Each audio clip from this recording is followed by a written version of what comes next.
Olá, aqui é o professor Vitor Proença. Nesse vídeo a gente vai conversar um pouquinho sobre o teste da urease positivo, por exemplo, para Helicobacter pylori. O que isso significa, como que esse exame é feito, tá? E vamos explicar exatamente para que ele serve e tudo mais, tá? Primeira coisa, a Helicobacter pylori, também chamada de H. pylori, é uma bactéria que vive no estômago do ser humano. Então, o nosso estômago é o principal reservatório para essa bactéria aqui, tá? Em algumas populações, chega a 80% da população infectada com H. pylori. Então, é uma das principais infecções que o ser humano tem.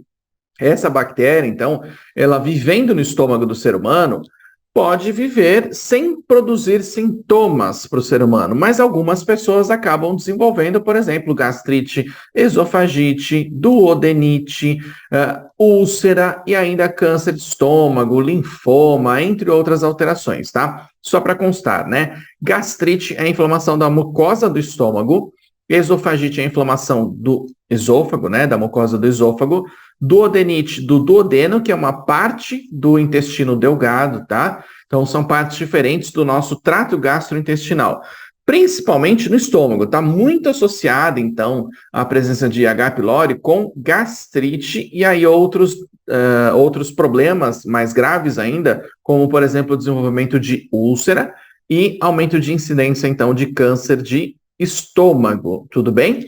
Então, é muito importante que, caso você tenha algum desses sintomas aí, ou incidência desse tipo de câncer na família, tá?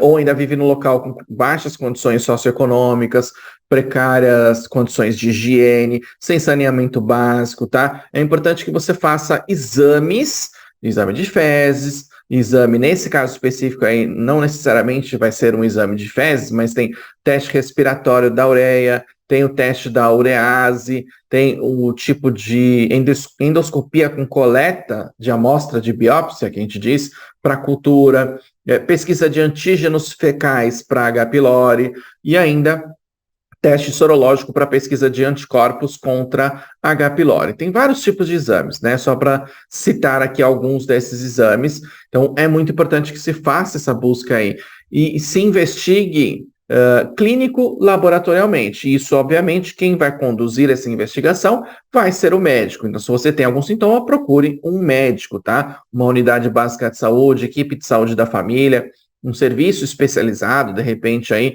para fazer esse tipo de análise, tá?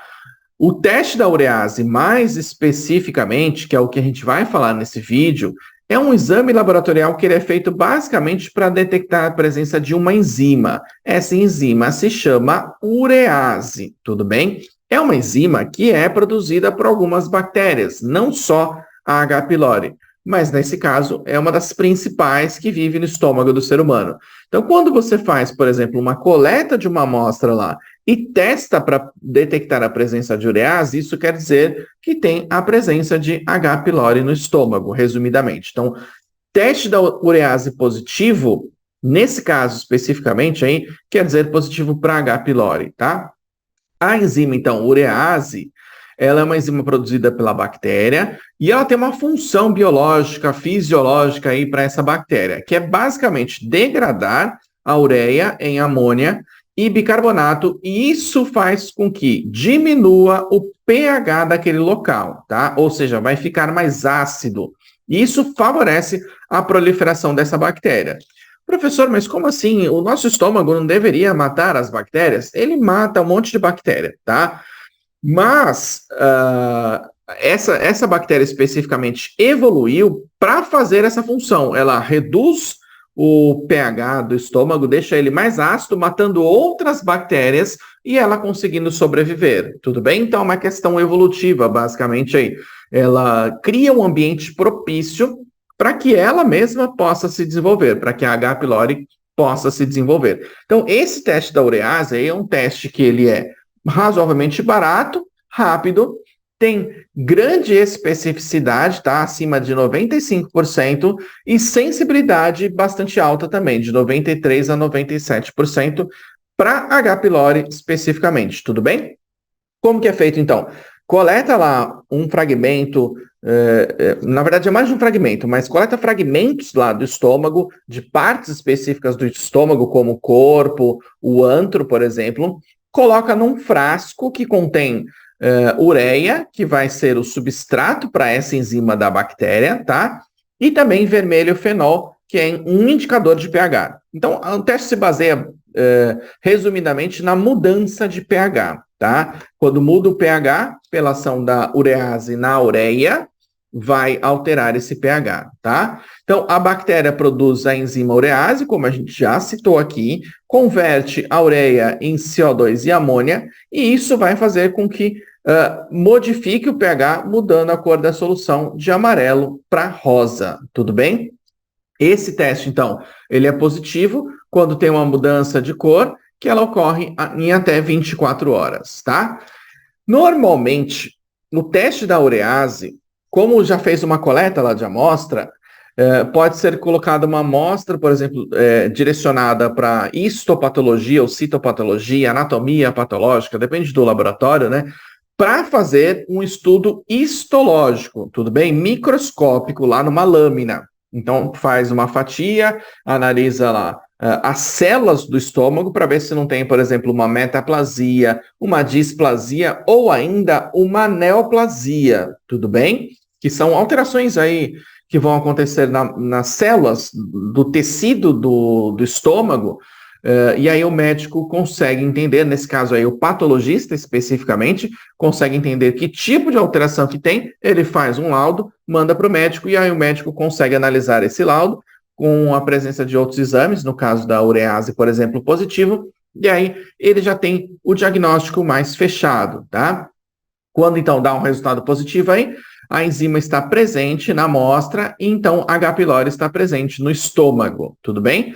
Junto com o resultado desse exame aí, ele avalia todo o quadro clínico do paciente, histórico da família, se tem incidência de câncer, úlcera, gastrite, etc. O exame físico que ele realizou nesse paciente e outros exames aí complementares, formula então o diagnóstico e a melhor conduta terapêutica vai ser estabelecida. Tá? E aí tem outros motivos, né, para fazer uma conduta terapêutica específica de sensibilidade, alergia a medicamentos, entre outras coisas, tá? Eu não vou entrar no mérito a isso, mas, basicamente, o paciente vai utilizar medicamentos para redução da acidez do estômago, e aqui a gente poderia citar omeprazol, pantoprazol, ainda ranitidina, que são classes diferentes de medicamentos, com mecanismos de ação diferentes, tá? Mas basicamente que auxiliam na proteção do estômago e diminuir aquele processo inflamatório que está acontecendo por causa do pH do estômago que está muito ácido, né?